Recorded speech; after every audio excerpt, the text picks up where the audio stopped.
All right, let's get into it. This week's news feels like a rejected Succession script. Corporate drama, tech breakthroughs, and a murder plot straight out of a bad Netflix special. OpenAI is out here flexing harder than your gym bro. TikTok is crying in the Supreme Court like a teenager grounded for sneaking out. And Luigi Mangione, this dude turned the United Healthcare CEO into his personal side quest. Meanwhile, accounting errors are tanking US companies. McKinsey said, partners? Never heard of them. And Steve Cohen spent 765 million on one guy to swing a stick at a ball.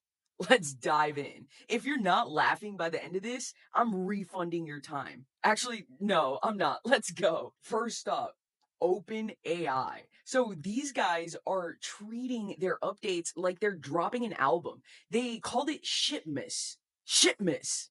That's some Beyonce energy right there. Day two, they hit us with reinforcement fine tuning. What does that mean? It means your AI can now learn your business in like 2 seconds. No training manual, no awkward tell us a fun fact about yourself. Onboarding sessions, just straight to work. Meanwhile, Chad in accounting still thinks Excel is a dating app. Business lesson number one. If your AI isn't personalized, you're already irrelevant. Your customers don't want generic bots. They want bots that know their name, their favorite Starbucks order, and maybe even their dog's birthday. AI is like a good partner. Make them feel special. And day three, Sora. AI powered video generation. Type a prompt and boom, instant Spielberg. No budget, no crew, just you and your laptop. Meanwhile, your marketing team is still debating whether Comic Sans is ironic enough for your new campaign. Business lesson number two, speed wins. The company pumping out videos faster than their competitors is the one stealing all the attention. Stop overthinking and start publishing. Now let's get into the TikTok story. So TikTok is in the Supreme Court right now, begging not to be banned. Picture this. Lawyers in suits passionately defending 15-second dance videos. Your Honor, without TikTok, who will teach the youth the Dougie? They even hired Trump's former Solicitor General. That's like calling your ex's mom to vouch for you during your breakup. Pathetic. Business lesson number three, stay relevant or die. TikTok knows the game. If they lose relevance, they're done. Meanwhile, some of you are still running your marketing campaigns like it's 2012. Bro, email blasts and clip art aren't cutting it anymore. Step up your game. Now, let's get into the Luigi Mangione, aka the CEO Slayer. So this guy woke up and chose violence, literally. He allegedly killed United Healthcare CEO Brian Thompson because healthcare is too expensive. Look, we all hate $800 ER bills for a band-aid, but maybe don't go full vigilante. Write a Yelp review like a normal person. And the way he got caught is wild. At McDonald's. My guy went from Ivy League grad to, do you want fries with that? In no time. Imagine the arrest report. Suspect apprehended between McChicken and the soft surf machine. Lesson number four. If you're disrupting industries, maybe hire security. CEOs, listen up. If you're automating jobs, introducing AI, or cutting costs, you're not just a leader, you're a target.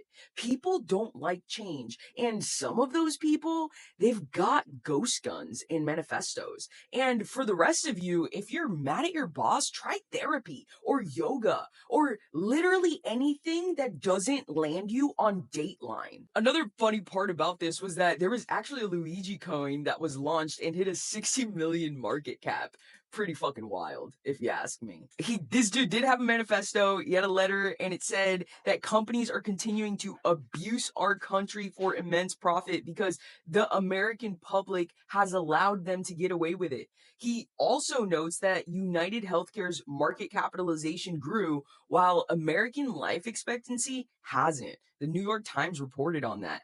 And, I mean, he's not wrong, but still, like, you don't just go out and kill someone, guys. Like, please, please don't. If you're upset, please go talk to a therapist. Now, before we get into the McKinsey news, I do want to talk about Plaid. They dropped some fire insights this week. Over 80% of lenders are now looking past credit scores. Translation, your FICO score isn't the only thing standing between you and a loan. Why? Because fintech and AI are making it easier to assess risk. They're like, oh, you defaulted on your last car loan? Cool, but your Venmo history says you always pay the bar tab. Priorities. Business lesson number 5, adapt or die. Fintech is rewriting the rules. If you're still relying on old school financial models, you're about to get left behind, like Blockbuster in 2008. Don't be Blockbuster. Nobody likes Blockbuster. Now let's get into this McKinsey news. So McKinsey just named its smallest partner class in years. Translation? If you're dreaming of becoming a partner, keep dreaming. McKinsey's out here cutting more people than the final season of The Bachelor. Business lesson number 6, tough decisions now mean long-term wins later. McKinsey knows that keeping the circle small keeps the prestige high. And if you're running a business, don't be afraid to trim the fat, even if the fat is wearing a $2,000 suit and calling themselves Director of Synergies. Now let's check out what's going on with NVIDIA. My boy Jensen. All right, so NVIDIA is facing antitrust scrutiny from everyone. China? Nope. Europe? Hard pass. The US? Same. NVIDIA is basically that kid on the playground who's too good at dodgeball, so everyone gangs up on them. Business lesson number 7, scaling isn't just growth, it's strategy. It's about expanding globally. Regulators will come for you. Be ready to play chess, not checkers. And if you're NVIDIA, maybe stop being so good at your job because you're making everyone else look bad. All right, now let's check out what's going on with Steve Cohen, because this is pretty insane. My dude just dropped $765 million on one guy, Juan Soto. That's not a contract, that's a GDP. Cohen basically said, here's enough money to buy a private island. Now hit the fucking ball. Business lesson number 8, if you've got the cash, make the move. Cohen isn't waiting for opportunities, he's creating them. Meanwhile, some of you are debating whether to spend $50 on Facebook ads. Dream bigger. Think $765 million bigger. And then there's Google. They just made a breakthrough in quantum computing. Regular computers are like ones and O's. Quantum computers are like, hold my beer, bruh. Business lesson number 9, invest in the future before it's too late. Quantum computing isn't just tech, it's a cheat code. If you're not thinking about how it'll change your business, congrats, you're already obsolete. Now, this week's news isn't just chaotic, it's a business masterclass. Here's what you need to know. Be fast like OpenAI, stay relevant like TikTok, protect yourself literally like CEOs dodging Luigi, and make bold moves like Steve Cohen dropping $765 million without blinking. Now drop a comment below, subscribe, and share this video with a friend who thinks ChatGPT is a fad. And if you're mad at your boss, just write a blog post. Nobody's scared of a blogger. Stay safe out there, especially you, CEOs.